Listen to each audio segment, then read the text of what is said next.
High command ಅಂಗಳದಲ್ಲಿ ಈಗ ಸದ್ಯಕ್ಕೆ ಡಿಕೆಶಿ ಕ್ಯಾಬಿನೆಟ್ ರಚನೆಯ ಕಸರತ್ತು ಶುರುವಾಗಿದೆ. ಕೆಲವೇ ಕ್ಷಣಗಳಲ್ಲಿ ಸಿದ್ದು ಡಿಕೆಶಿ ಹೈಕಮಾಂಡ್ ನಾಯಕರನ್ನ ಭೇಟಿಯಾಗೋರಿದ್ದಾರೆ.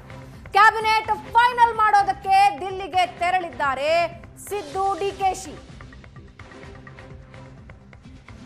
ಡಿಕೆ ಶಿವಕುಮಾರ್ ಪದಗ್ರಹಣಕ್ಕೆ ಕೌಂಟ್ ಡೌನ್ ಸ್ಟಾರ್ಟ್ ಆಗಿದೆ. ಆದರೆ ಡಿಕೆ ಶಿವಕುಮಾರ್ ಅವರ ಸಿಎಂ ಪದಗ್ರಹಣದ ಜೊತೆಗೆ ಸಚಿವರಾಗಿ ಪ್ರಮಾಣ ವಚನ ಸ್ವೀಕರಿಸುವವರು ಯಾರ್ಯಾರು?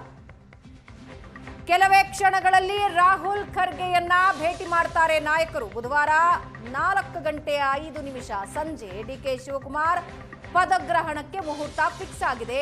ಇದಕ್ಕೂ ಮುಂಚೆ ಕ್ಯಾಬಿನೆಟ್ ಫೈನಲ್ ಆಗಬೇಕು.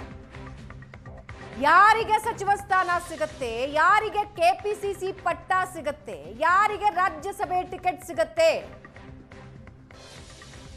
ಪೂರ್ಣ ಪ್ರಮಾಣದ ಕ್ಯಾಬಿನೆಟ್ ಅಂತೂ ರಾಜ್ಯಸಭೆ ಎಲೆಕ್ಷನ್ ವರೆಗೆ ಆಗೋದಿಲ್ಲ. ಆದ್ರೆ ಮೊದಲ ಹಂತದ ಸಚಿವರುಗಳು ಯಾರ್ಯಾರು?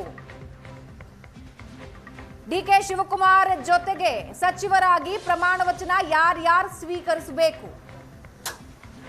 ಇವತ್ತು ವರಿಷ್ಠರ ಜೊತೆ ಮಾತುಕತೆ ಮೂಲಕ ಫೈನಲ್ ಮಾಡೋ ಸಾಧ್ಯತೆ ಇದೆ. ಸಂಭಾವ್ಯ ಸಚಿವರ ಪಟ್ಟಿ ಅಂತೂ ಹರಿದಾಡ್ತಾ ಇದೆ. ಆದ್ರೆ ಫೈನಲ್ ಯಾರ್ದಾಗತ್ತೆ?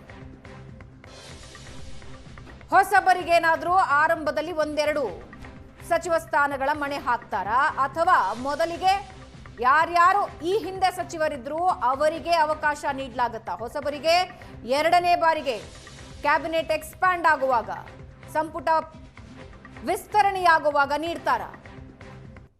ಯಾವ ಸಮುದಾಯಗಳ ನಾಯಕರಿಗೆ ಸಚಿವ ಸ್ಥಾನ ಸಿಗತ್ತೆ? ಸಮುದಾಯಗಳನ್ನ ಯಾವ ರೀತಿ ಬ್ಯಾಲೆನ್ಸ್ ಮಾಡ್ತಾರೆ? ಪ್ರಾದೇಶಿಕವಾರು ಬ್ಯಾಲೆನ್ಸ್ ಮಾಡೋದು ಹೇಗೆ?